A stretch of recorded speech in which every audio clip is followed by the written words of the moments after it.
નમસ્કાર વિદ્યાર્થી મિત્રો, કેમ છો? તમારું બધાનું સ્વાગત છે આપણા ઓશિયન જ્ઞાન લાઈવના પ્લેટફોર્મ પર. અને તમે આજે આવી ગયા છો પેપર 3. યસ બાળકો, પ્રથમ સામાયિકની પરીક્ષા આપણે ટૂંક જ સમયમાં આવી ગઈ છે અને તમે બધાએ તૈયારી ચાલુ કરી દીધી છે. પેપર 1 અને પેપર 2ના તમે એબી સેક્શન યાની કે 30 ગુણનું તમે સોલ્વ આઉટ કરવા જઈ રહ્યા છો. એટલે આમ ગણો તો પાસિંગ માર્ક્સની નિયરલી તમે બહુ નજીક છો. એટલે કે આ પેપર 3ની અંદર સેક્શન એ અને સેક્શન બી ધોરણ 12નું સ્ટેટિસ્ટિક. યસ, ધોરણ 12ના સ્ટેટિસ્ટિક માટે પેપર 3 એટલે કે આપણું જે ત્રીજું પેપર છે, જે તમને પેપર મળી જ ગયા છે, એ પેપરનું સેક્શન એ બીનું આજે પેપર સોલ્યુશન બેચની અંદર તમારું હાર્દિક હાર્દિક હાર્દિક સ્વાગત છે. તો આપણે વધારે સમય ન બગાડતા directly rock on fire. Yes, ચલો તો ડાયરેક્ટ સ્ટાર્ટ કરીએ આપણે વિકલ્પોથી. જે આપણે 20 ગુણના હોય છે આપણે પહેલી સામાયિકની અંદર, તો એમાંનું આપણે સ્ટાર્ટ કરીએ પહેલો પ્રશ્ન. તો આપણી પહેલી સામાયિકની અંદર બધા વિદ્યાર્થી મિત્રો અલગ અલગ સ્કૂલમાં ભણતા હોય છે, પણ આપણે એક આરે 7 ચેપ્ટર આવલી લીધા છે. જેને જેટલા પૂછાવાના હોય એ પ્રમાણે બધા તૈયારી કરી શકે છે. રેડી? ચલો સ્ટાર્ટ કરીએ. પહેલો સવાલ કે દેશની વિદેશી હુંડિયામણની જરૂરિયાત નક્કી કરવા માટે દેશની વિદેશી હુંડિયામણ એટલે ફોરેન રિઝર્વ થાય. રેડી? દેશની વિદેશી હુંડિયામણ એટલે શું થાય? Foreign reserve. ફોરેન રિઝર્વ જે છે આપણું, એ ફોરેન રિઝર્વને આપણે કઈ રીતે વધી છે કે ઘટી છે કેમ ખબર પડશે? તો વન એન્ડ ઓનલી તમારું પૈસા, વિદેશના પૈસા ક્યારે આવશે? આપણે ઇમ્પોર્ટ એક્સપોર્ટ એટલે આયાત નિકાસ કરશું ત્યારે. જ્યારે આયાત કરશું તો આપણા પૈસા ઓછા થશે. આયાત કરીએ એટલે આપણે મગાવીએ છીએ તો આપણે ડોલરમાં પેમેન્ટ દેવું પડે. તો આપણા પાસે જે ડોલર પડ્યા હોય એ ડોલર ઓછા થાય. અને નિકાસ કરીએ, નિકાસ એટલે કે એક્સપોર્ટ કરીએ, આપણે એક્સપોર્ટ બહાર જવા દઈએ ત્યારે એ લોકોને આપણે વસ્તુ આપીએ તો એ વસ્તુનું બદલામાં આપણને ડોલર આપશે. તો આપણે ડોલર એટલે કે આપણા વિદેશી હુંડિયામણની અંદર શું થાય? વધારો થશે. તો આપણે કયું આ જરૂરિયાત નક્કી કરવી હોય કે ભાઈ વિદેશી હુંડિયામણ વધી છે કે ઘટી છે, એ કયા સૂચકાંક ઉપરથી નક્કી કરી શકાય? તો આયાત નિકાસના સૂચકાંક ઉપરથી નક્કી કરી શકાય છે. તો આમાં જવાબ આવશે બી, આયાત નિકાસનો સૂચકાંક. તમારા બધા પાસે પેપર છે, પેપરમાં ટીક મારજો, ખાસ પાકું કરજો. અમુક સવાલોમાં થિયરી કન્સેપ્ટ છે, અમુક દાખલા બેઝ હોય છે. દાખલા બેઝ હશે તો દાખલા કરાવીશ, થિયરી બેઝ હશે તો ફરજિયાત થિયરીના કન્સેપ્ટ પાકા કરવા પડશે. તો સાહેબ અમારે થિયરીના તો કન્સેપ્ટ પાકા નથી થયા, એ તમારી મિસ્ટેક છે બાળકો. તમારે પાકા નથી થયા એનું કારણ છે તમે ઓશિયન જ્ઞાન લાઈવમાં નથી જોઈન થયા. તો હજી પણ ચાન્સ છે, હજી પણ તમારે ફાસ્ટ ટ્રેક બેચ આપણી લોન્ચ થશે, અથવા તો બ્રહ્માસ્ત્ર બેચ જ થશે ફાસ્ટ રિવિઝનની. તો એની અંદર તમે જશો તો તમે એમાં જોઈન થઈ જાઓ તો હજી પણ તમારી પાસે સમય છે કે તમે આ બધા થિયરીના કન્સેપ્ટને સમજી શકો, યાદ રાખી શકો અને તેને એક્ઝામમાં એપ્લાય પણ કરી શકો. એટલે તમારા માર્ક્સ કવર થશે ને થશે. તો આપણી બ્રહ્માસ્ત્ર બેચની અંદર જોઈન થઈ શકો છો. માત્ર 1999 રૂપિયાની આપણી બ્રહ્માસ્ત્ર બેચ છે. તો બ્રહ્માસ્ત્ર બેચની અંદર તમે જોઈન થઈ શકો છો. રેડી? ચાલો સેકન્ડ પ્રશ્ન. પાસેનો જે આ સૂચકાંક શોધવાનું સૂત્ર છે પાસેનો, તો આપણને ખબર છે કે આઈએલમાં કયો ભાર લેવામાં આવ્યો છે? તો P0 Q0 લેવાનો છે. અને આઈપી એટલે કે પાસેમાં કયો ભાર લેવાનો છે? તો પાસેમાં ભાર લેવાનો છે P0 Q1. રેડી? ભાર એટલે કે W. તો પાસેના સૂચકાંકનું સૂત્ર મેળવવા માટે વસ્તુના ભાવ સાપેક્ષને કયો ખર્ચ ભાર તરીકે આપવામાં આવે છે? વસ્તુનો જે ભાવ સાપેક્ષ છે આઈ, એને કયો ખર્ચ ભાર તરીકે આપવામાં આવે? તો પાસે માટે ભાર કયો આપવામાં આવે? P0 Q1. તો આપણો જવાબ આવશે P0 Q1 like C, P0 Q1. તો આપણો જવાબ પણ C, P0 Q1. સાહેબ આ બધું શું છે? તો આ બધું થિયરીમાં કવર થાય ભાઈ. મેં હમણાં વાત કરી હતી, આ બધું જ તમારે ક્યાં કવર થશે? થિયરીમાં કવર થશે. સર આ થિયરી કરવા માટે વન એન્ડ ઓનલી આપણી બ્રહ્માસ્ત્ર બેચ. તો બ્રહ્માસ્ત્ર બેચમાં જોઈન થઈ જાઓ.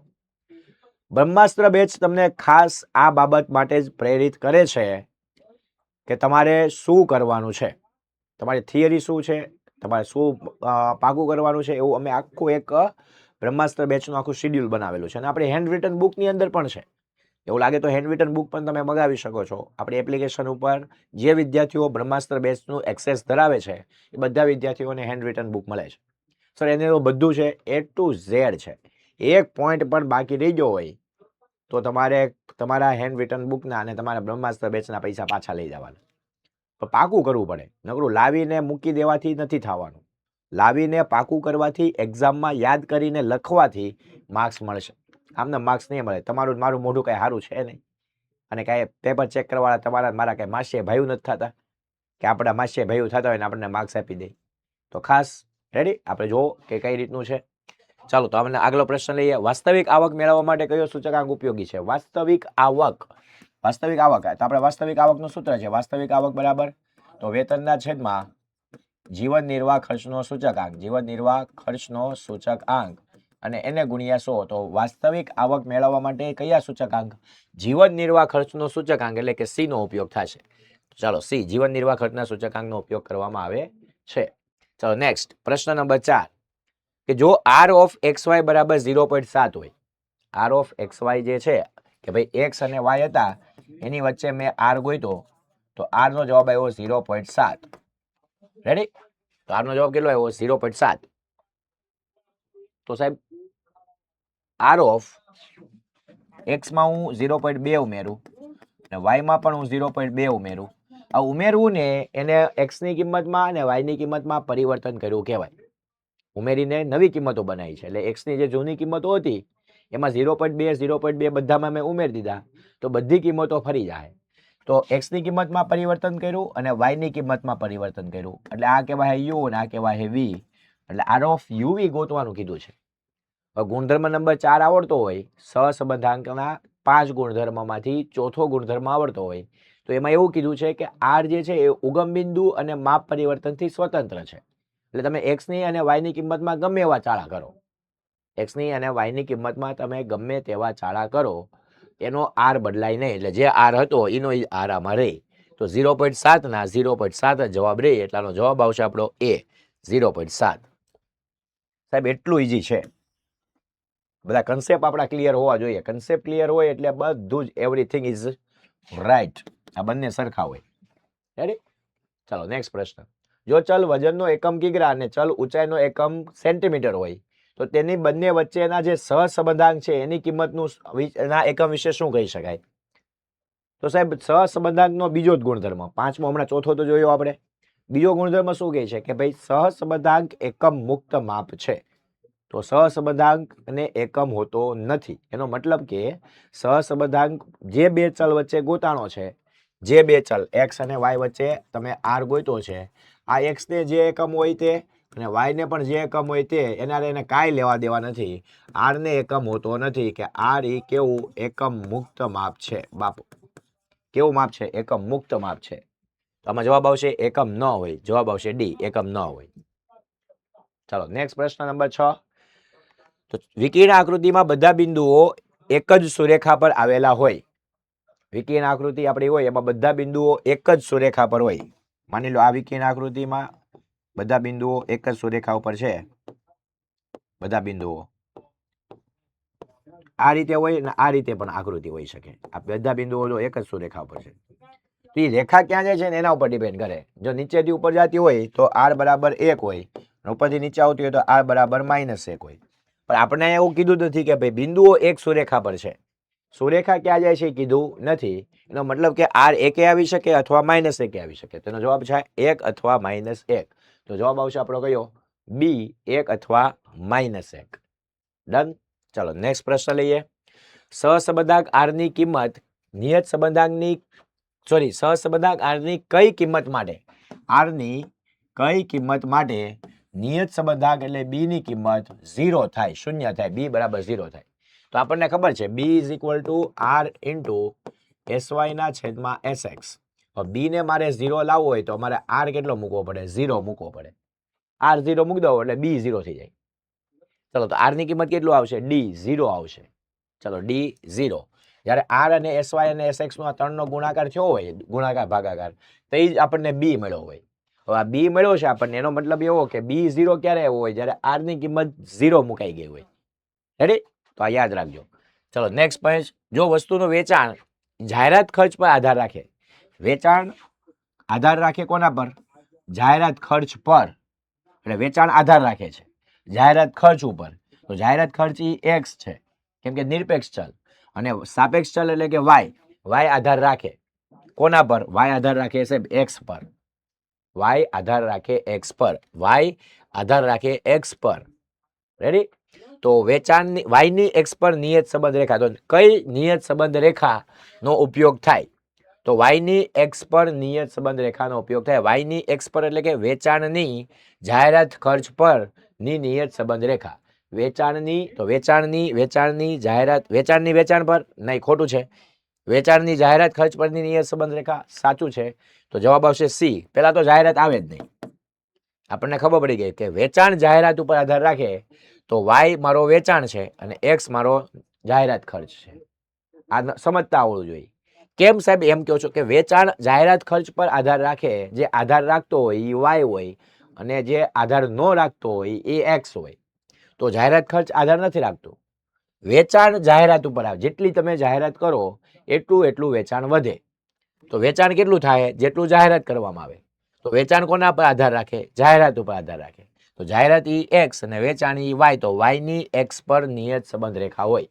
તો વાયની એટલે કે વેચાણની, એક્સ પર એટલે કે જાહેરાત ખર્ચ પર નિયત સંબંધ રેખા. તો જવાબ આવશે આનો સી. વેચાણની જાહેરાત ખર્ચ પરની નિયત સંબંધ રેખા. તો આ વસ્તુ ખાસ જોવાની છે. સામયિક શ્રેણીનો સાપેક્ષ ચલ કયો છે? તો આપણને ખબર છે કે ભાઈ નિરપેક્ષ ચલ આપણો ટી છે સામયિક શ્રેણી માટે, નિરપેક્ષ ટી, અને સાપેક્ષ ચલ કયો છે આપણો? વાયટી. તો વાયટી ગોતવાનો છે. વાયટી યસ, એ વાયટી યસ. ચલો પ્રશ્ન નંબર 10. સામયિક શ્રેણીના વલણ ઈ કેવો પ્રકાર છે? તો વલણનું બીજું નામ શું છે? તો આપણને ખબર હોવી જોઈએ. વલણ ઈ જ પોતે કોણ? દીર્ઘકાલીન ઘટક. વલણ ઈ કેવો ઘટક છે? દીર્ઘકાલીન. દીર્ઘકાલીન એટલે કે લાંબા ગાળા. સાહેબ અમને આ દીર્ઘકાલીન એટલે લાંબા ગાળા યાદ નથી રહેતું. કેમ યાદ રાખવું? આપણે ખબર પૂર્વજો આપણને આશીર્વાદ આપતા, દીર્ઘાયુષ્માન ભવ. મહાભારત જોતા હોય, રામાયણ જોતા હોય તો રામ ભગવાન અથવા કોઈ પગે લાગે એટલે ઋષિ મુનિઓ એમ કે દીર્ઘાયુષ્માન ભવ. દીર્ઘ આયુષ્યમાન ભવ. આયુષ્યમાન એટલે ઉંમર થાય, દીર્ઘ એટલે લાંબી ઉંમર થાય તમારી. દીર્ઘ આયુષ્યમાન ભવ, લાંબી તમારી ઉંમર થાય. લાંબી એટલે કે દીર્ઘકાલીન. દીર્ઘ એટલે લાંબી, કાલીન એટલે સમય, કાલ, સમય. તો લાંબા સમયના ઘટક, દીર્ઘકાલીન ઘટક એટલે લાંબા ગાળાના. તો આમાં જવાબ આવશે ડી, દીર્ઘકાલીન ઘટક. ચલો નેક્સ્ટ પ્રશ્ન. ઈ પહેલા બ્રહ્માસ્ત્ર બેચ. તો હમણાં વાત કરી એ પ્રમાણે બ્રહ્માસ્ત્ર બેચ એકદમ ઈઝી. હવે કાંઈ સમજાવવા જેવું નથી. તમને કહી જ દીધું. સાહેબ મારા હજી કન્સેપ્ટ ક્લિયર નથી, મને દાખલા આવડતા નથી, મારા થિયરીના ટિપ્સ મને મળ્યા નથી. આ બધી વસ્તુઓ તમને બ્રહ્માસ્ત્ર બેચમાં મળવાની છે ફાસ્ટ રિવિઝનની અંદર. માત્ર ને માત્ર 1999 રૂપિયામાં આખું વર્ષ છે. એટલે કે આપણી 25 ફેબ્રુઆરી સુધી. એની પછી તો તમારી એક્ઝામ ચાલુ થાય ત્યારે પણ અમે રિવિઝન કરાવવા આવશું. બિંદાસ રહેજો, બધું જ રિવિઝન કરાવી નાખવાનું છે. આમ ચપટી વગાડી માર્ક્સ આવવા જોઈએ, બસ વાત પતી ગઈ. રેડી? એટલે અત્યારે તમે જોઈન થતા રહેજો. બ્રહ્માસ્ત્ર બેચમાં જોઈન થાવ. માત્ર 1999 રૂપિયા છે, માત્ર ને માત્ર. આની અંદર તમને 2 વસ્તુ ફ્રી મળે છે. શું? તો એક પેપર સોલ્યુશન બેચ, અત્યારે તમે જે ભણો છો એ અત્યારે તો પ્રથમ સામાયિક છે બાળકો. આપણે તૈયારી કરવાની છે મેન એક્ઝામની. મેન એક્ઝામ એટલે આપણી બોર્ડની એક્ઝામ 25 ફેબ્રુઆરી, એની તૈયારી કરવાની છે. આ તો આપણી ખાલી મૂલ્યાંકનકાર છે. મૂલ્યાંકનકાર છે જે મૂલ્યાંકન કરે છે આપણું, ભાઈ તમે કેટલા પાણીમાં છો, એવું પહેલી પરીક્ષા બતાવે. તમારી તો કેપેસિટી, કેપેબિલિટી જે છે ને, કેપેબિલિટી એ તમારી તો મપાશે બોર્ડની એક્ઝામમાં. બોર્ડ માપી જ દે. એના માટેની તૈયારી હોવી જોઈએ. તો એ સાચી આપણી તૈયારી ચાલુ થાય જાન્યુઆરી મહિનાની 1 તારીખથી. 1 જાન્યુઆરી મારો બર્થડે છે તે દિવસે. યસ, 1 જાન્યુઆરી મારો બર્થડે હોય છે. એની તો ફ્રી આઈએમપી બેચ મળશે. સર આઈએમપી બેચ એટલે હું હમણાં જ મેં શીખવાડ્યું. તમારે જે વસ્તુ પૂછવાની છે એ જ કરવાનું ભાઈ. સર તમને કેમ ખબર હોય? વર્ષોનો અનુભવ. અને એવું થોડું કે ખાલી પેપર આપી છે, પેપર રિલેટેડ તૈયારી કરાવશું. એટલે જે આઈએમપી દાખલા હોય બધા ઉપાડી ગણાવશું. હવે આ એમપી છે, આ એમપી છે, આ એમપી છે, આ કરજો, આ કરજો, આ કરજો, બધું શીખવાડશું. પેપર સોલ્યુશન કરાવશું, 5 પેપર. અત્યારે કેમ પેપર સોલ્યુશન કરાવી છે એમ ત્યારે પણ પેપર સોલ્યુશન. એ તો આખો પેપર સોલ્વ કરાવશું, આખું પેપર. રેડી? અને બધો સિલેબસ આપણે જેમ બોર્ડનું એક્ઝામનું પેપર લખવાના હોય એમ પેપર લખતા શીખવાડશું પેપર સોલ્યુશન બેચમાં. આ 2 બેચ તો તમને ફ્રી મળવાની છે. આ 2 બેચની છે ને 800 રૂપિયા ફી છે. એટલે 1600 રૂપિયા ફી આમ થઈ જાય. તમે ખાલી 1900 રૂપિયા ફી ભરી તમે જો થિયરીની ટિપ્સ લઈ શકો, પછી ઓલી આપણે હેન્ડ રિટન બુક મગાવી શકો, બધું કરી શકો. રેડી? એક્સેસ મળશે. આમાં તો તમને ખાલી આઈએમપી બેચ પૂરતા રાખશે, પછી કાઢી નાખશે. પેપર સોલ્યુશન બેચ લેવો તો પેપર સોલ્યુશન સુધી રાખશે, પછી કાઢી નાખશે. એ સિવાય તમને કાંઈ એક્સેસ ન મળે. સમજાય છે? તો કહેવાનો ભાવાર્થ જ આ છે કે તમારે જોવાનું છે એ કે મારે કયા કયા એક્સેસ લેવા પડે એમ છે. એના માટે આપણે આ બ્રહ્માસ્ત્ર બેચ લેવાની છે. સમજો વાતની મૂળિયાને સમજો. આપણી ફેકલ્ટી છે, હું છું, ધર્મેશ સર છે, દિવ્યેશ સર છે, કેતન સર છે, આ બંને ઇંગ્લિશના સાહેબ, આ ઇકોના સાહેબ, આ હું પોતે સ્ટેટ, પ્રિતેશભાઈ છે BA ના સાહેબ છે, બિઝનેસ એડમિનિસ્ટ્રેશન, જેને તમે ઓર્ગેનાઇઝેશન ઓફ કોમર્સ ઓસી તરીકે પણ ઓળખતા હશો. પછી આપણા વિજય સર છે એકાઉન્ટ, નામાના મૂળ તત્વો. ભાવમાં ભૂકંપ આલી રહ્યું છે ભાઈ, માત્ર 2000 રૂપિયા. તમે 2000 રૂપિયામાં આવે શું? 5 વિષય, એકાઉન્ટ છે, BA છે, ઇંગ્લિશ છે, એક ઇકો છે ને સ્ટેટ છે. સાહેબ એસપી ને ગુજરાતી ઈ પણ રિવિઝનમાં થશે. એના સાહેબો આવશે, વ્યાકરણ કરાવશે ગુજરાતીમાં, એસપીમાં પત્ર લખતા શીખવાડશે, મોટા મોટા આઈએમપી પ્રશ્નો આપશે. બધું ક્લિયર છે ભાઈ. તમને સેટ કરતા આવડવું જોઈએ. ગામમાં હલવાવું એ કરતા 1999માં તમારે બેસ્ટ લેવાનું છે. રેડી? ચાલો આગળ વધીએ. 11મો પ્રશ્ન. 11મા પ્રશ્નમાં શું છે કે ભાઈ નીચેનામાંથી કયા ફેરફારો યાદચ્છિક ઘટકને લીધે? યાદચ્છિક ઘટક એટલે અનિયમિત ઘટક. યાદચ્છિક ઘટક એટલે કેવો ઘટક? અનિયમિત ઘટક. અનિયમિત એટલે રેન્ડમલી બને, ખબર વગરની રેન્ડમલી બની જાય. તો ઉત્તરાયણમાં પતંગો રેન્ડમલી વધે, ખબર જ છે ઉત્તરાયણ આવવાની છે એટલે પતંગની માંગ રહે. થોડું રેન્ડમ છે, પ્રિડિક્ટેબલ છે, અનુમાન કરી શકાય. મોબાઈલ ફોનનો વપરાશમાં સતત વધારો, એ કાંઈ રેન્ડમલી નથી થયો, ધીમે ધીમે વધ્યું છે. સપ્તાહના અંતે રેસ્ટોરન્ટમાં ગ્રાહકોની સંખ્યા વધે, એ રેન્ડમલી નથી. બધા રેસ્ટોરન્ટ વાળાને ખબર હોય શનિ રવિ આવશે એટલે આપણે વધારે રસોઈ બનાવો, કેમ કે લોકો ગ્રાહકો રેસ્ટોરન્ટમાં ખાવા આવશે, એ તો કમાવાનું છે. યુદ્ધના કારણે દેશની રાષ્ટ્રીય આવકમાં થયેલો ઘટાડો, આ આપણું રેન્ડમ છે. યુદ્ધ થાય એટલે અચાનક જ દેશની રાષ્ટ્રીય આવક ઘટી જાય. કેમ? યુદ્ધ થવાનું હતું એ થોડી ખબર હતી કે પહેલેથી પૈસાનો સ્ટોક કરી લે? સમજાય છે? તો યુદ્ધ થાય, અચાનક થાય, રેન્ડમલી થાય, ખબર વગરનું યુદ્ધ થઈ જાય, અને એના કારણે દેશની રાષ્ટ્રીય આવક હોય, જે નેશનલ ઇન્કમ હોય, આપણી દેશની આવક આવતી હોય, એ આવકમાં શું થઈ જાય? ઘટાડો થઈ જાય. કેમ? યુદ્ધ થવાને કારણે ધંધાઓ બંધ થઈ જાય, પછી બધા વેપારો બંધ થઈ જાય, ટ્રાન્સપોર્ટેશન બંધ થઈ જાય, બધું બંધ થઈ જાય. એના કારણે દેશની આવક આવતી બંધ થાય. દેશની આવક આવતી બંધ થાય એટલે દેશનું તંત્ર ઊભું રહી જાય. એમાં જવાબ આવશે ડી, યુદ્ધના કારણે દેશની આવકમાં થતો ઘટાડો. ચાલો નેક્સ્ટ પ્રશ્ન. જો ઘટના એ યોગ એ ડેશ બરાબર યુ થતું હોય તો આ બે યાદ રાખવાનું છે. આમાં એ છેદ એ ડેશ બરાબર ફાઈ થાય કે એ યોગ એ ડેશ બરાબર યુ થાય, બે પૂરક ઘટનાઓ છે. તો આ ઘટનાઓ પૂરક ઘટનાઓ છે, યાદ રાખવાનું, પૂરક ઘટનાઓ છે. આ એ છે અને એની પૂરક એ ડેશ છે, એમ માનવાનું છે. સાહેબ સમજાવું નહીં તો એના માટે જ બ્રહ્માસ્ત્ર બેચ જોઈન કરવાની છે. અમારા બ્રહ્માસ્ત્ર બેચના બાળકોને ખબર પડી જાય. એ એટલે મૂળ ઘટના, એ ડેશ એટલે મૂળ ઘટનાની પૂરક ઘટના, એ બેનો છેદ ફાઈ આવે અને બેનો યોગ યુ આવે એટલે એને પૂરક ઘટનાઓ કહેવાય. આમાં જવાબ શું આવશે? નિરપેક્ષ, પૂરક, ચોક્કસ કે અશક્ય? યસ, પૂરક, બી, પૂરક ઘટનાઓ. ચાલો નેક્સ્ટ પ્રશ્ન. નિદર્શ અવકાશની બે ઘટનાઓ એ અને બી માટે ઘટના એ છેદ બી યોગ એ ડેશ છેદ બી ડેશ, સોરી એ છેદ બી ડેશ જણાવો. તો તમે ધ્યાનથી જોવો ને બાળકો, તો એ છેદ બી યોગ એ છેદ બી ડેશ. હવે આનું ગુજરાતી કરો ને તેનું ગુજરાતી એવું થાય, એ બને અને બી ન બને. એ બને અને બી ન બને એટલે ફક્ત એ બને. તો એ છેદ બી યોગ એ માઇનસ બી, એ માઇનસ બી એટલે ફક્ત એ. અમારા બધા બાળકોને ખ્યાલ છે, આપણે આ વેન આકૃતિ દોરીએ આપણે આમાં, આ એ હોય, આ બી હોય. ચાલો આ એ છે, આ બી છે અને ચોરસ જે છે એ આખો યુ છે આપણો. રેડી? હવે આ યોગ, એમાં આપણે બે અલગ અલગ ઘટનાઓ છે, એક ફક્ત એ અને એક એ છેદ બી. એ યોગ એટલે કે બે ઘટનાઓને ભેગી દર્શાવવાની છે. યોગ એટલે ભેગી. ચાલો પેલા હું એ છેદ બી દર્શાવું તો અહીંયા આપણો એ છેદ બી અને ફક્ત એ એટલે એટલો ભાગ, જેટલો ભાગ છે હું ચાલો બે લીટી મારું, બે લીટી વાળો ભાગ છે એ ફક્ત એ છે અને આ એ છેદ બી છે. આ કયો છે? એ માઇનસ બી. અને વચ્ચેનો કયો છે? વચ્ચેનો છે જે એ છેદ બી. એ બે નો ભેગા કરું એટલે આખો એ ગોળો કલર થઈ જાય. જો રેડી? સોરી ઇન્ટરેપ્ટ થયું છે. રેડી? તો આખો એ ગોળો બની ગયો. જો એ ગોળો બની ગયો એનો મતલબ શું થયો? કે આ ઘટના એ બનાવે છે, આખો ભાગ કલર વાળો થઈ ગયો. રેડી? વચ્ચેનો કલર તમને જો ન દેખાતો હોય તો આપણે ઇરેઝ કરી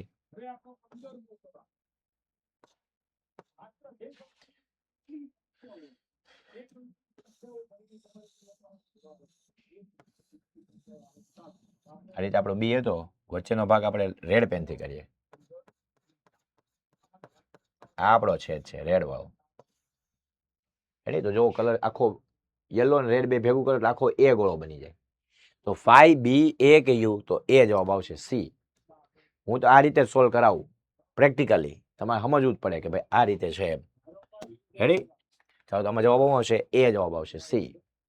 તો નેક્સ્ટ પ્રશ્ન, સંભાવનાની ગાણિતિક વ્યાખ્યા મુજબ, સંભાવનાની ગાણિતિક જે વ્યાખ્યા છે એ મુજબ કોઈ એક પ્રયોગના n પરિણામો હોય તો એ પરિણામ પૈકી દરેક પરિણામની સંભાવના કેટલી? તો દરેક પરિણામ કેટલી વાર આવવાનું છે? એક વાર આવવાનું છે.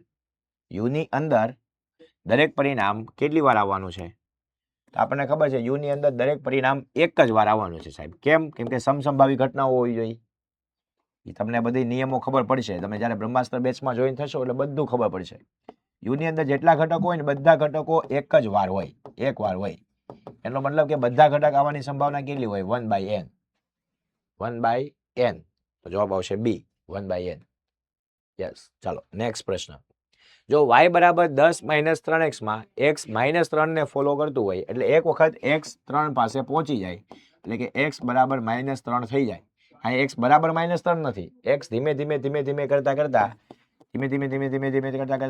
કોની પાસે? -3 ની પાસે જાય છે.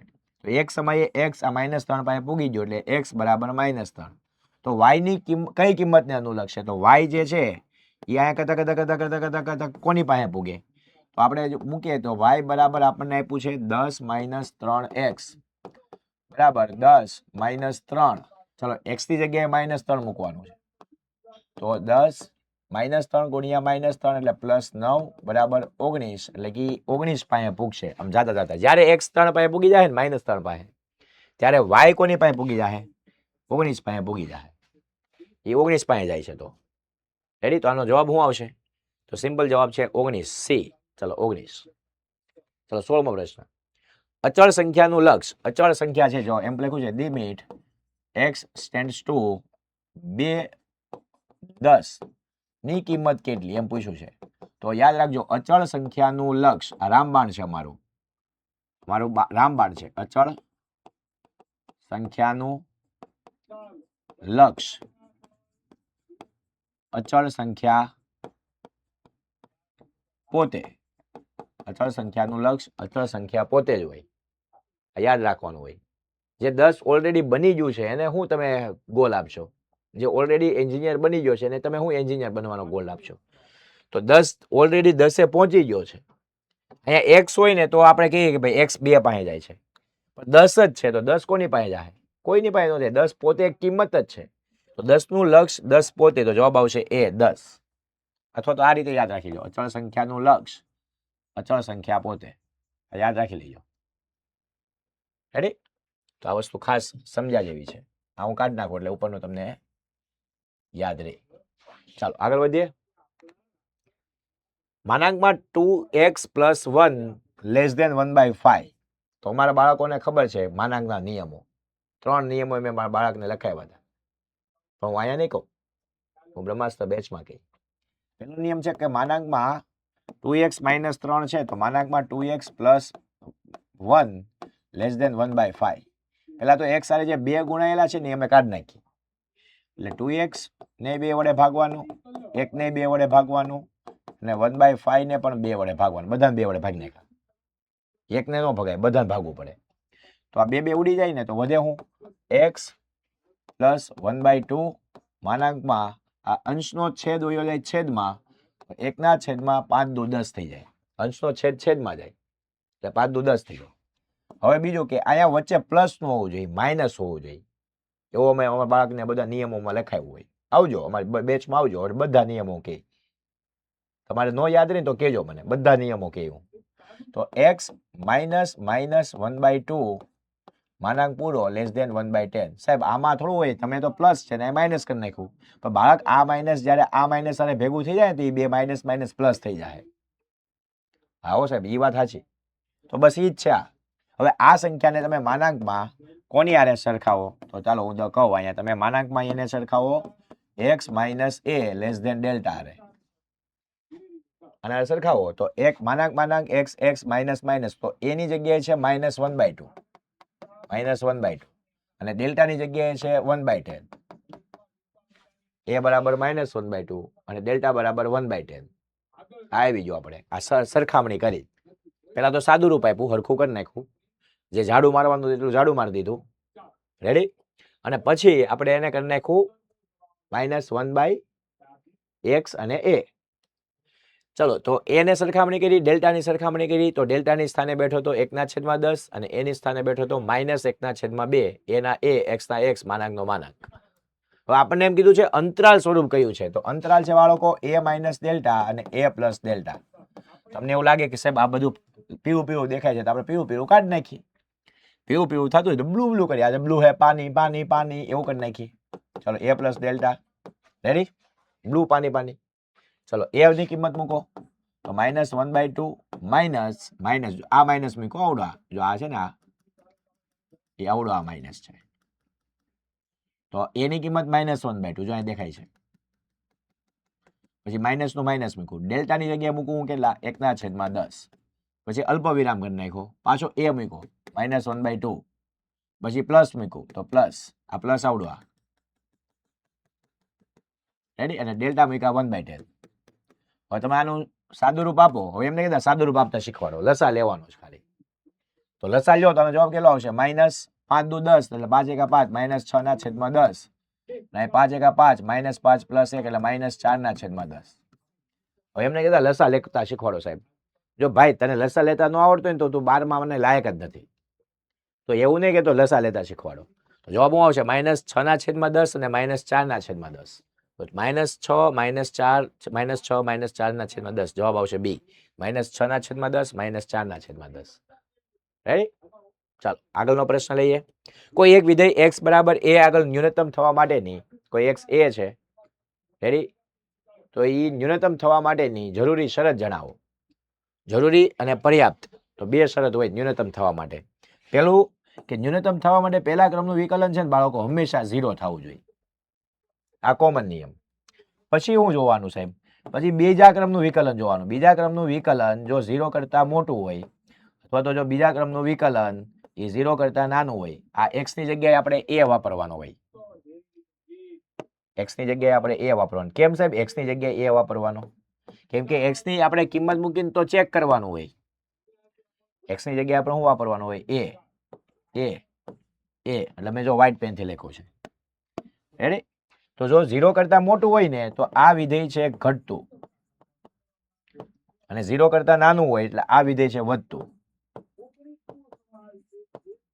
રેડી? Sorry, my mistake. ઘટતું વધતું ને મહત્તમ ન્યૂનતમ ની વાત કરવાની. રેડી? તો આ જો 0 કરતા મોટું છે એટલે ન્યૂનતમ આવે, અને 0 કરતા નાનું હોય તો મહત્તમ આવે. સર આ કાંઈ સમજાવું નહીં, બેચમાં આવો, સમજાઈ દે, બેચમાં આવો. રેડી? તો f' a બરાબર 0 થવું જોઈએ. અને બીજા ક્રમનું વિકલન જો ધન હોય તો ન્યૂનતમ કિંમત થાય, અને બીજા ક્રમનું વિકલન જો ઋણ હોય તો મહત્તમ કિંમત થાય. તો આપણને એમ કીધું છે ન્યૂનતમ થવું જોઈએ, તો પહેલા ક્રમનું વિકલન તો 0. અહીંયા જો પહેલા ક્રમનું વિકલન 0 કરતા મોટું નાનું, તો આ બે ઓપ્શન આવવાના જ નથી, સી ને ડી. પહેલામાં છે જો બરાબર 0. હવે હું જોવાનું બીજા ક્રમનું વિકલન એટલે કે a 0 કરતા નાનું રહેવું જોઈએ, મોટું રહેવું જોઈએ. તો ન્યૂનતમમાં મોટું રહેવું જોઈએ, ગ્રેટર ધેન હોવું જોઈએ, ગ્રેટર ધેન. તો જવાબ સી આવે. તો અહીં જો સી. હે ને? આ બધા નિયમો છે, પાકા કરવા પડે. પેલા પાકા કરવા પહેલા તો મેળવવા પડે. એક આરે એક જ બુકની અંદર, આપણી બુકમાં છે, આવી જાયજો. રેડી? બિંદાસ આવી જાવ. નો ફાયદો થાય ને તો આપણે અડધી મૂછ મુંડાઈ નાખી ભાઈ. આપણે એ હેન્ડ રિટન બુકની અંદરથી તમને ફાયદો ન થાય તો આપણે અડધી મૂછ મુંડાઈ નાખીએ. આવી જાવ. ચાલો નેક્સ્ટ. જો x એકમો ઉત્પાદિત કરવાનો કુલ ખર્ચ c બરાબર 6x² + 100 હોય તો 10 એકમો માટે 10 એકમોનું ઉત્પાદન કરવું તો સીમાંત ખર્ચ શું થાય? તો એકદમ ઈઝી દાખલો. ચાલો તો c બરાબર શું આપ્યું છે? 6x² + 100. 6x² + 100. સીમાંત ખર્ચ શું થાય? તો આપણે ગોતવાનું છે સીમાંત ખર્ચ, એટલે કે dc/dx. આને સીમાંત ખર્ચ કહેવાય. તો વિકલન કરી નાખવાનું, એટલે 6 દુ 12x અને 100 નું વિકલન 0. 6 દુ 12x અને 100 નું વિકલન શું થઈ ગયું? 0. હવે એમાં એમ કીધું છે કે 10 એકમો માટે, એકમો એટલે x બરાબર 10. એકમો એટલે માંગ એટલે જેટલી માંગ કરી હોય માર્કેટમાં જેટલી માંગ ઊભી થઈ હોય એટલા જ આપણે એકમો બનાવવાના છીએ. તો 10 એકમો બનાવ્યા એનો મતલબ કે આપણા માંગ 10ની ક્રિએટ થઈ હતી એટલે 10 એકમો આપણે બનાવ્યા અને 10 એકમનો આપણે બનાવવાનો ખર્ચો થયો. તો 10 એકમ મૂકું તો 12 ગુણ્યા x ની જગ્યાએ મૂકું 10 તો 12 ગુણ્યા 10 એટલે 120. સીમાંત ખર્ચ શું થાય? 120 થાય. તો જવાબ આવે C 120. જવાબ આવશે C 120. એટલા એમસીક્યુ ઈઝી છે. ચલો નેક્સ્ટ પ્રશ્ન છેલ્લો આપણો એમસીક્યુ. જો આમદની વિધેય r બરાબર 7x હોય જ્યાં x માંગ છે તો એકમ દીઠ એટલે કે એક એકમનો ભાવ કેટલો હશે? તો આપણને બાળકો ખબર છે r નું સૂત્ર કે r બરાબર x * p થાય. તો x હારે જે ગુણાયેલો હોય એ p હોય. p એટલે કે પ્રાઇસ. આપણે સ્મોલ p કરી દઈએ નકર આપણે શું છે કેપિટલ p આવે છે. તો હું અમુકને ખટકે પાછું રેડી કે આ કેપિટલ p કરી નાખો, લ્યો સ્મોલ p કરી નાખો. ચલો p એટલે શું થાય? પ્રાઇસ. પ્રાઇસ એટલે ભાવ અને x એટલે શું? માંગ. માંગ એટલે ડિમાન્ડ.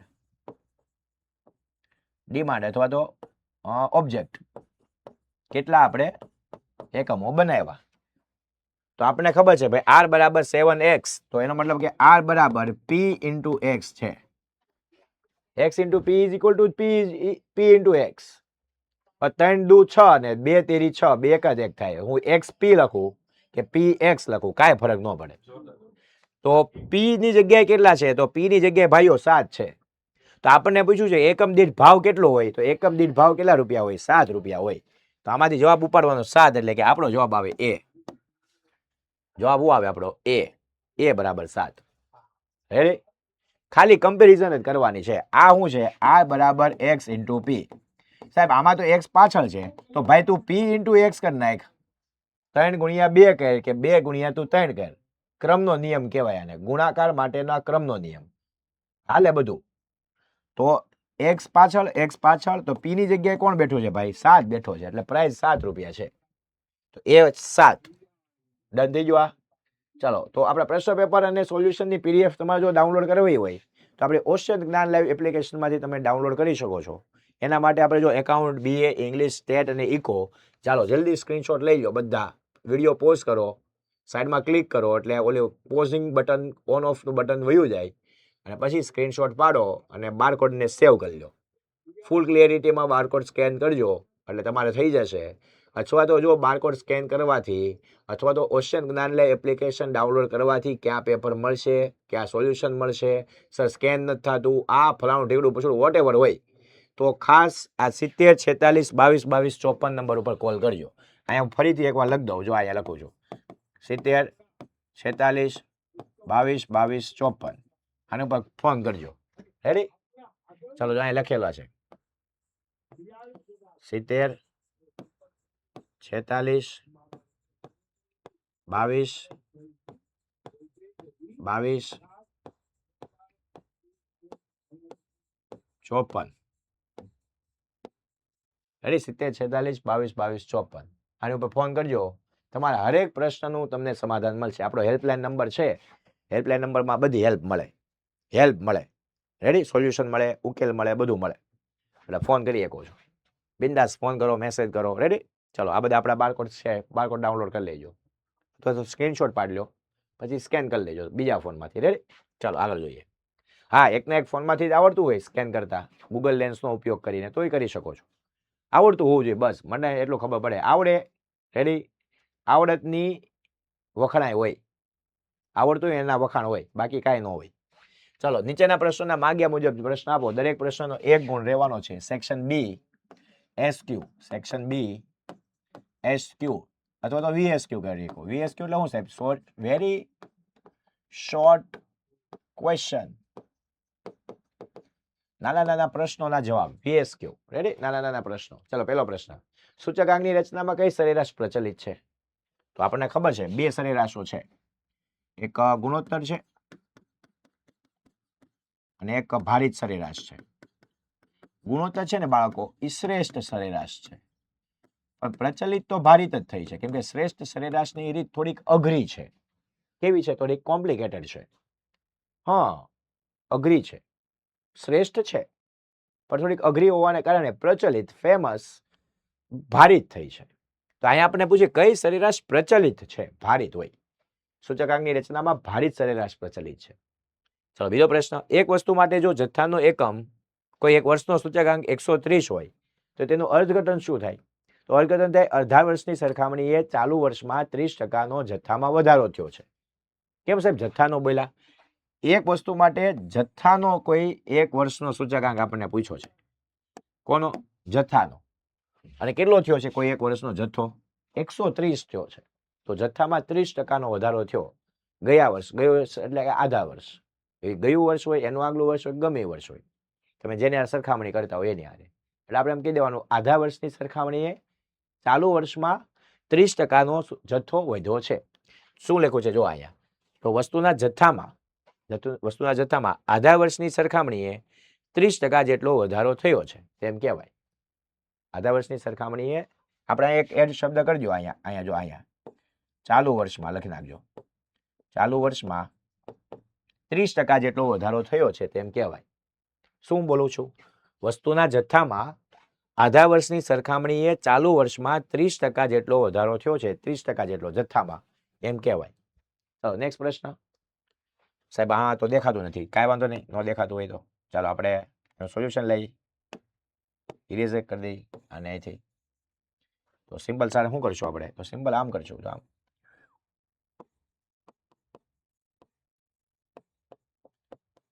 આ આખો શબ્દ અહીંયા છે એવું માની લેજો. રેડી? આ જ્યારે PDF ડાઉનલોડ કરો ને ત્યારે નો લખો, નો લખીએ તો સાહેબ હાલે, તમતાર નો લખો, સામે વાળા સમજાઈ જવું જોઈએ, બસ બીજું કાંઈ નહીં.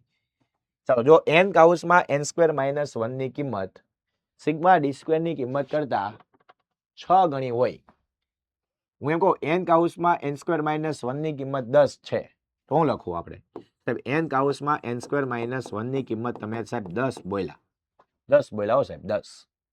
હા તો ક્યાં ના પાડું છું 10 નથી બોલ્યો? આ તો હરખાયું ને તમે, કિંમત 10 છે.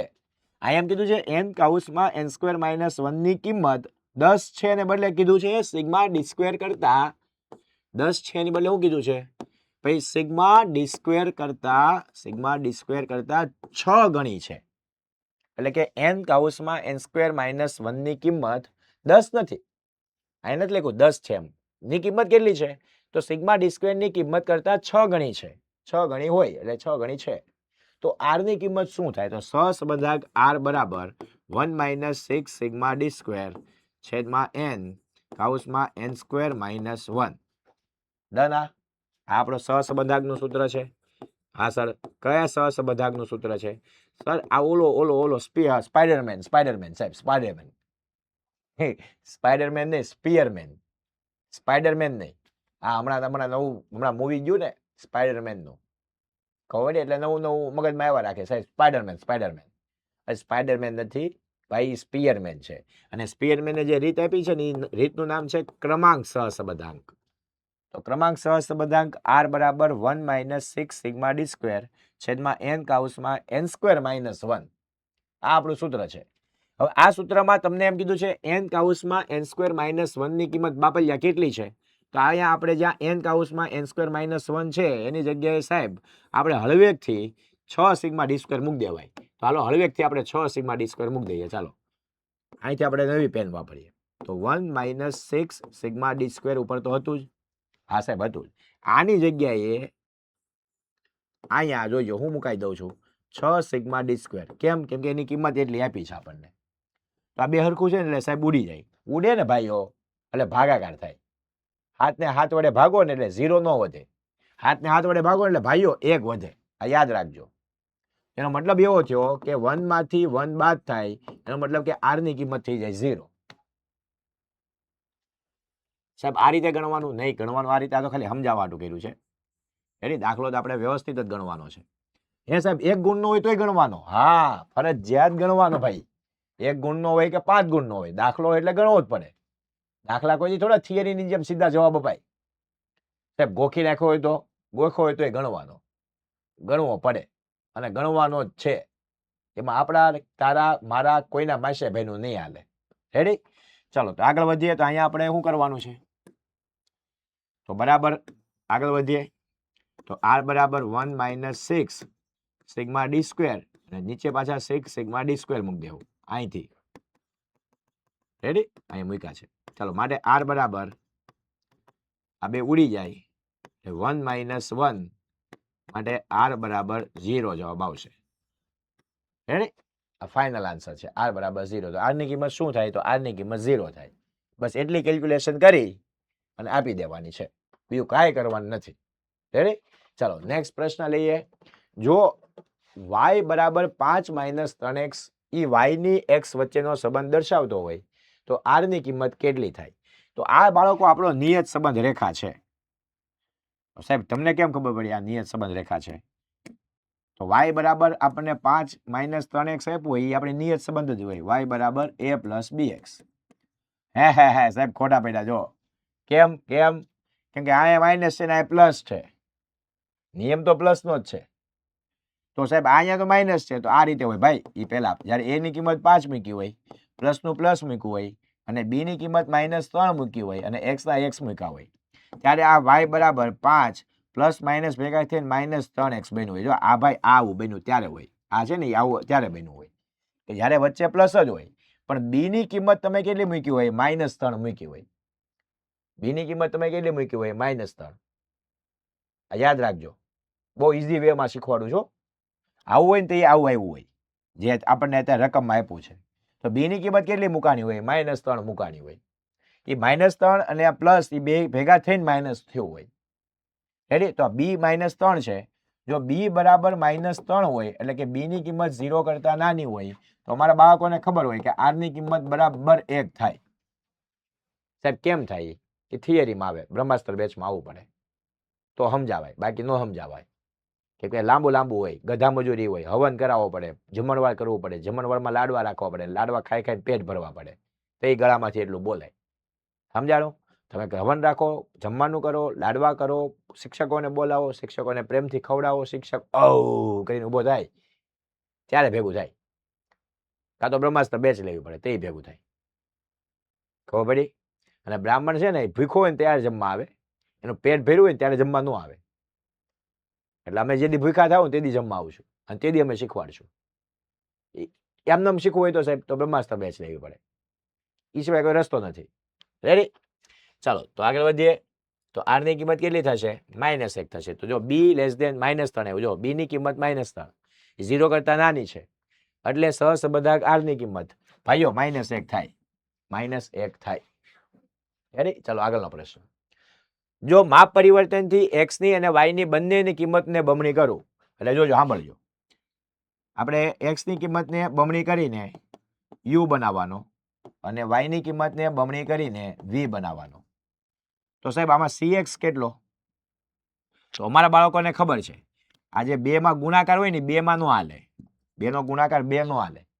ગુણાકારમાં નો હાલે એને ભાગાકારમાં લઈ જવા પડે એટલે x ના છેદમાં 1/2 થઈ જાય. કેમ સાહેબ? જ્યારે ગુણાકારમાં હોય ને છેદના છેદમાં હોય ને તે ગુણાકારમાં આવ્યો હોય. તો જ્યારે 1/2 જે છે એ છેદનો છેદ છે. એ ઉપરી પાછો અંશમાં આવ્યો જાય એટલે 2x થઈ જાય. તો હતું એનું થઈ જાય. સેમ કન્સેપ્ટ y માં લગાડો તો y ના છેદમાં 1/2. તો છેદનો છેદ ક્યાં વયો જાય? અંશમાં વયો જાય. છેદનો છેદ ક્યાં વયો જાય? અંશમાં. અહીંયા પણ છેદનો છેદ ક્યાં વયો જાય? છેદનો છેદ અંશમાં વયો જાય. તો આ 1/2 જે છે ને આપણો એ cx છે અને આ 1/2 જે છે ને એ આપણો cy છે. રેડી? તો આ વસ્તુ ખાસ ધ્યાન રાખજો કે એક cx છે ને એક cy છે. હવે આપણી પાસે byx નું સૂત્ર છે ભાઈ byx બરાબર bvu ગુણ્યા cy ના છેદમાં cx. તો byx બરાબર bvu ગુણ્યા cy છે 1/2 અહીં cx છે 1/2 અહીં તો 1/2 ઉડી ગયું. તો એનો મતલબ થઈ ગયું કે byx બરાબર bvu થઈ ગયું. bvu એનો મતલબ કે જે xy વચ્ચે b મળતો હતો ને એ જ b uv વચ્ચે મળશે. xy વચ્ચે જે b મળતો x અને y વચ્ચે જે આપણે કેલ્ક્યુલેશન કરીને b લાવી એ જ b u અને v વચ્ચે આવશે એવું કહેવા માંગે છે. તો સહસંબંધાંકની કિંમત બદલાશે. પહેલા હતી એ બદલાશે. તો આ બે તો સરખા જ આવવાના છે. byx બરાબર જ શું આવવાનું છે? bvu. byx બરાબર શું આવવાનું છે? bvu. આ બંનેની કિંમતો સમાન આવવાની છે. તો બદલાશે? ન બદલાય સાહેબ. તમે હરખી આવી તો થોડી બદલાની કહેવાય. 10 હોય ની 15 થઈ જાય ને સાહેબ તો બદલાની કહેવાય. આ તો 10 હતી ને 10 ની 10 રહી તો એ બદલાની થોડી કહેવાય. તો શું સહસંબંધાંકની કિંમત બદલાશે? તો ગુજરાતી ના પાડી દેવું, બદલાશે નહીં. રેડી? 2 વડે ગુણીએ એટલે CX 1/2 અને CY 1/2 થાય, જેના પરિણામે નિયત સંબંધાંક એટલે કે બી ની કિંમત બદલાશે નહીં. બી ની કિંમત નહીં બદલાય. તો આ રામબાણ અમે અમારા બાળકોને આપી દીધું હોય. આ રામબાણ યાદ રાખજો.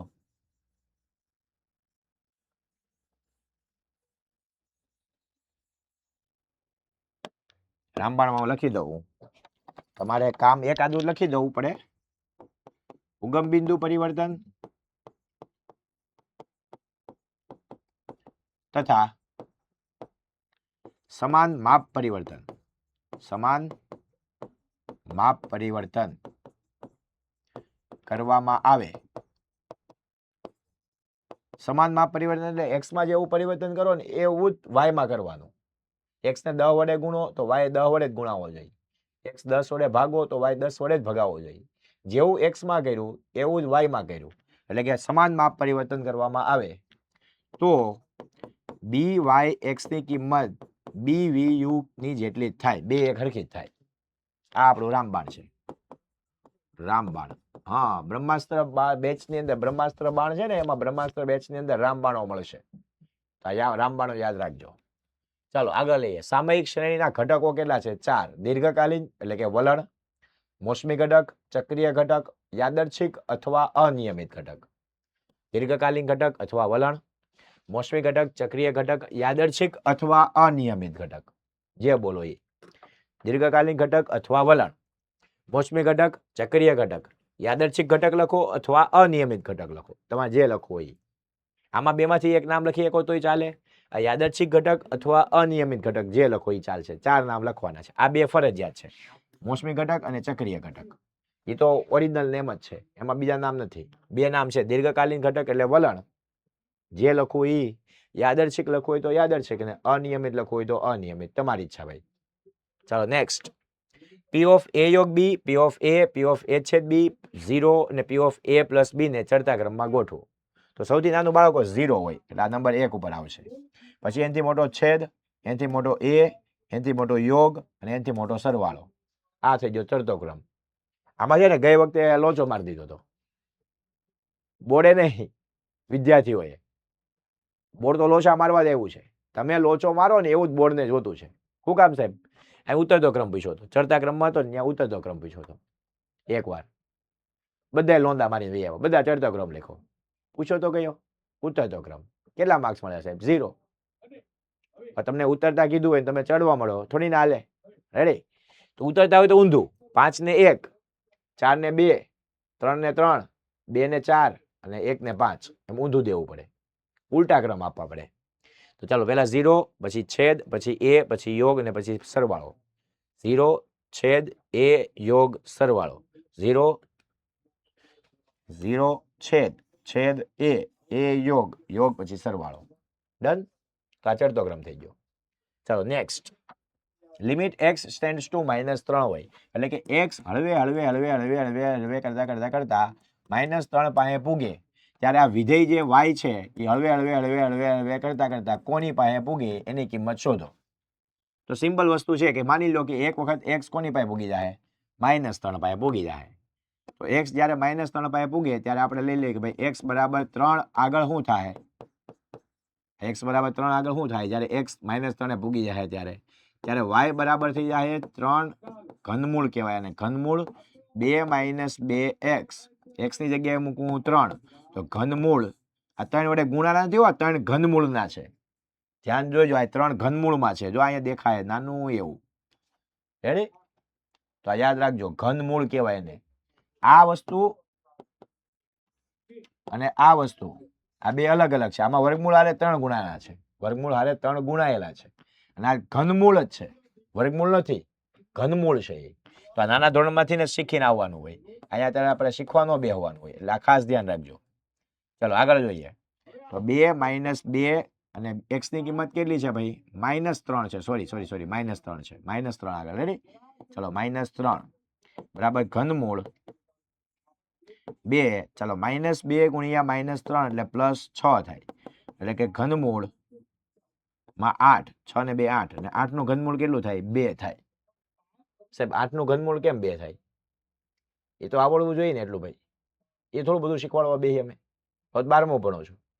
તો 8 નું ઘનમૂળ કેટલું થાય? 2 થાય. તો આની કિંમત શોધો તો આપણને કિંમત મળી ગઈ આની જે જોતી હતી. કોની? તો limit x tends to -3 ઘનમૂળમાં 2 - 2x ની કિંમત આપણને કેટલી મળી? 2 મળી. રેડી? ચાલો આગળનો પ્રશ્ન. વિધેયના સ્થિર બિંદુ કોને કહેવાય? તો જે બિંદુ આગળ વિધેય મહત્તમ કે ન્યૂનતમ થતું હોય, જે બિંદુ આગળ વિધેયની મહત્તમ અને ન્યૂનતમ કિંમત મળતી હોય તેવા બિંદુને વિધેયના સ્થિર બિંદુઓ કહેવાય. એકદમ ઈઝી વ્યાખ્યા છે. જો જે બિંદુ એ વિધેય f of x ને વિધેય કહેવાય. f of x નું નામ શું છે? વિધેય નામ છે. અને સંકેતમાં f of x કહેવાય વિધેયને. તો જે બિંદુઓએ વિધેયની મહત્તમ અથવા તો ન્યૂનતમ કિંમતો મળે છે તે બિંદુઓને વિધેયના સ્થિર બિંદુઓ કહેવાય છે. છે ને એકદમ ઈઝી કે નથી? એકદમ ઈઝી. જે બિંદુઓએ વિધેયના મહત્તમ કે ન્યૂનતમ કિંમતો મળે, વિધેયની મહત્તમ અથવા તો ન્યૂનતમ કિંમત મળતી હોય એ બિંદુઓને વિધેયના સ્થિર બિંદુઓ કહેવાય. ચલો સાહેબ વિકલનની વ્યાખ્યા આપો. તો વિકલનની વ્યાખ્યા એટલે વિધેયનું વિકલિત મેળવવાની ક્રિયાને વિકલન કહેવાય. એ એકદમ ઈઝી હો. જો વિધેયનું વિકલિત મેળવવાની ક્રિયાને વિકલન કહેવાય. ક્રિયા યાદ રાખજો. વિકલન એ શું છે? તો વિકલન એક ક્રિયા છે. પ્રશ્ન પૂછાય છે, ઘણીવાર પ્રશ્ન પૂછાય છે. વિકલન શું છે? તો તમારો જવાબ શું આપવો જવાનો છે? આનો જવાબ શું આવે? પ્રશ્ન ચિહ્ન પૂછો. વિકલન એક ક્રિયા છે. ક્રિયા એટલે ક્રિયાપદ. આપણે કામ કરવું પડે, થાય નહીં. રેડી? અને સાહેબ ક્રિયા તો થાય ને, પ્રક્રિયા એટલે તમે ક્રિયા કરો ને એની અંદર જે બને ને એને પ્રક્રિયા કહેવાય. હું એમ કહું કે ભાઈ સોડિયમ અને ક્લોરીનને ભેગું કરું તો સોડિયમ અને ક્લોરીન વચ્ચે રાસાયણિક પ્રક્રિયા થાય. એ ઓટોમેટિક થાય. એ આપણે અંદર હાથ નાખીને એને બેને સોડાડવા ન જવાના હોય. સોડિયમનો એક લઉં ને ક્લોરીન એટલે સાહેબ એને સોડાડીને પછી મીઠું બનાવવું. એવું નહીં, ઓટોમેટિક સોડી જાય. એને પ્રક્રિયા કહેવાય. ઓટોમેટિક થતું હોય ને એને. અને આપણે કરવું પડતું હોય ને એને ક્રિયા કહેવાય. મેન્યુઅલી કરવું પડે, આપણે હાથે કરવું પડે તો એ ક્રિયા છે. અને ઓટોમેટિક થતું હોય ને એને પ્રક્રિયા કહેવાય. રેડી? તો આ વસ્તુ ધ્યાન રાખજો. ચાલો ઓરિત. એક પ્રશ્ન છે આમાં રહેવા દઉં છું, ધ્યાનથી રહેજો. ચલો આપણો છેલ્લો પ્રશ્ન હતો 30મો. તો ટોટલ 30 ગુણનું આપણે બાળકો કવર કરી નાખ્યું. કેટલા ગુણનું? 30 ગુણનું. આવી રીતે 5 પેપર છે, 5 પેપર સોલ્વ કરો. નો આવે 3 માં 3 તો આપણે કહેજો આપણે કે સાહેબ નો આવ્યા એમ. 100% આવે. અને એ માટે બ્રહ્માસ્ત્ર બેચ આપણી આઈએમપી બેચ 2027 જાન્યુઆરી મહિનામાં લોન્ચ થવાની છે. રિવિઝન માટેનો અંતિમ પ્રહાર, છેલ્લો અથોડો, છેલ્લી કોહાડી મારી દેવાની છે. એક ગાય બઠ્ઠીનો, સમજ પડી? પછી ગમે એ હોય એક ગાય બઠ્ઠીનો પાડવાનો. એમ કે ને પેલો હાથ પરમેશ્વરનો, એમ છેલ્લો હાથ પરમેશ્વરનો, છેલ્લો હાથ બ્રહ્માસ્ત્ર બેચનો. આપણે બ્રહ્માસ્ત્ર બેચ જ, પેલો હાથ પરમેશ્વરનો, છેલ્લો હાથ બ્રહ્માસ્ત્ર બેચનો. મારી ગયો એટલે આમ જો પાર પડે. ખબર પડી ગઈ? તો આજે ડાઉનલોડ કરો આપણી ઓશન જ્ઞાન લાવ એપ્લિકેશન. હમણાં નંબર આપ્યો છે 70 46 22 22 54. રેડી? ખાસ ધ્યાન રાખજો. બહુ જ નજીકના સમયમાં કમિંગ સૂન, જાન્યુઆરી મહિનામાં ડેટ એનાઉન્સ થઈ જાય, બધું કમ્પ્લીટ થઈ જાય. આપણે એવું લાગે તો ઓશન જ્ઞાન લાઈવની આપણી યુટ્યુબ ચેનલ છે એને સબસ્ક્રાઇબ કરી લો. અને આપણી ઇન્સ્ટા આઈડી પણ છે. ઓશન જ્ઞાન લાઈવની ઇન્સ્ટા આઈડી પણ છે. તો ઇન્સ્ટા આઈડી ફોલો કરજો. એમાં વારંવાર છે ને રીલ્સ આવતી હોય છે. રીલ્સ જોશો એટલે ખબર પડી જાય ક્યારે એમપી બેચ ચાલુ થશે. રેડી? ચલો મળીએ નેક્સ્ટ લેક્ચરમાં. ત્યાં લગીને થેન્ક યુ. મળીએ. જય હિન્દ, જય ભારત.